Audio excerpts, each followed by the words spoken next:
അടുത്തത് ഡിപ്രഷൻ. എല്ലാവരോടും ചോദിച്ചാലും എനിക്ക് ഡിപ്രഷനാണ്. എനിക്കും ഉണ്ടാവാറുണ്ട്. എനിക്ക് ചില പാട്ടുകൾ കേട്ട് കഴിഞ്ഞാലേ പെട്ടെന്നങ്ങ് ഡിപ്രഷനാവും, ഭയങ്കര നിരാശ തോന്നും. ഒരു പാട്ടാണ് ദൂരെ കിഴക്കുദിക്കും മാണിക്ക ചെമ്പഴുക്ക. ഈ പാട്ട് കേട്ട് കഴിഞ്ഞാൽ നിങ്ങൾ ഓർക്ക് എങ്ങനെയാണ് ഡിപ്രഷൻ ഉണ്ടാവുന്നത്? ഈ ചരണം ഭാഗത്തൊരു സാധനം ഉണ്ടെന്നേ കേട്ടോ. തെക്കേ തൊടിക്കരികിൽ കാലൊച്ച തിരിച്ചെറിഞ്ഞു തുളുനാടൻ പൂമ്പട്ട് വിരിച്ചു വെച്ചു നിന്നെ കെട്ടിപ്പിടിച്ചു ഞാൻ ചെന്തളിർ ചുണ്ടത്തു മുത്തം തരും. ഒന്ന് ആലോചിച്ച് വെക്കണേ.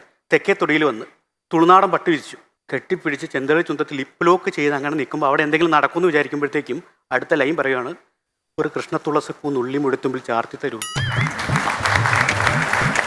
ഈ സമയത്ത് തുളസി പറിക്കാൻ പോലും അവിടെ വല്ല ഗണപതി ഹോമമാണ് നടക്കാൻ പോകുന്നത്. നമുക്ക് എന്ത് ഡിപ്രഷനാണ്.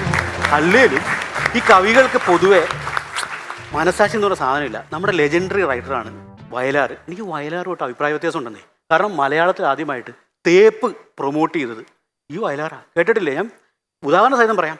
നാടാകെ തെളിനീര് നൽകേണം നാടോടിപ്പാട്ടുകൾ പാടേണം കടലിൽ നീ ചെല്ലണം കാമുകനെ കാണണം. ഈ കടലിൽ ചെന്ന് കാമുനെ കാണുമ്പോൾ നമ്മളെന്താ വിചാരിക്കണേ? ഐസ്ക്രീം കളിച്ച് അടിപൊളിയാക്കുന്നു. അടുത്ത ലൈനാണ്, കല്യാണം അറിയിക്കണം നിന്റെ കല്യാണം അറിയിക്കണം. സ്വന്തം കാമുകനോട് കല്യാണം അറിയിക്കാൻ പറഞ്ഞാൽ എന്ത് കവി എന്താ ഉദ്ദേശിക്കുന്നത്? ഇത് തന്നെയാണ് കുഴപ്പം. പക്ഷെ കവികൾക്ക് പ്രത്യേകിച്ച് എപ്പോഴും ഒരു പ്രിവിലേജ് ഉണ്ടല്ലോ.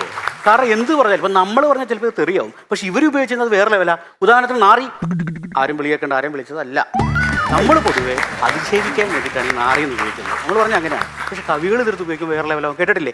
കന്നി നീലാവത്ത് കസ്തൂരി പെയ്യുന്ന കൈതേ കൈതേ കൈനാറി. ഇതിൽ നമുക്ക് എന്ത് മനസ്സിലാക്കാം?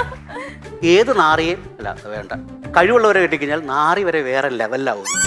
ഇപ്പം പൊതുവെ നല്ല പാട്ടുകളൊക്കെ എടുത്ത് ഇങ്ങനെ ചെയ്യുമ്പോഴത്തേക്കും നിങ്ങളിൽ പലർക്കും ഇനിത് സോഷ്യൽ മീഡിയ വരുമ്പോൾ കേൾക്കുന്ന പലർക്കും എൻ്റെ തന്തയ്ക്ക് വിളിക്കാനുള്ള ഒരു മനോവികാരം ഉണ്ടാവും. സംസ്കാര സമ്പന്നരായ നിങ്ങൾക്ക് നേരിട്ട് വിളിക്കാൻ ബുദ്ധിമുട്ടുണ്ടെങ്കിൽ നമുക്കത് വയലാറിൻ്റെ വരികളെടുത്ത് വിളിപ്പിക്കാം.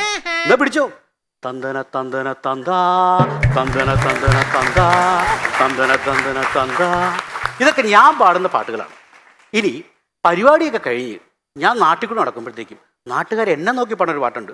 നാരി നാരി നാരി മുന്നേ നാരി നാരി നാരി നാരി നാരി നാരി മുന്നേ നാരി. നാറ്റിക്കരുത്. മനേഷ് മണി സൈനിങ് ഓഫ്.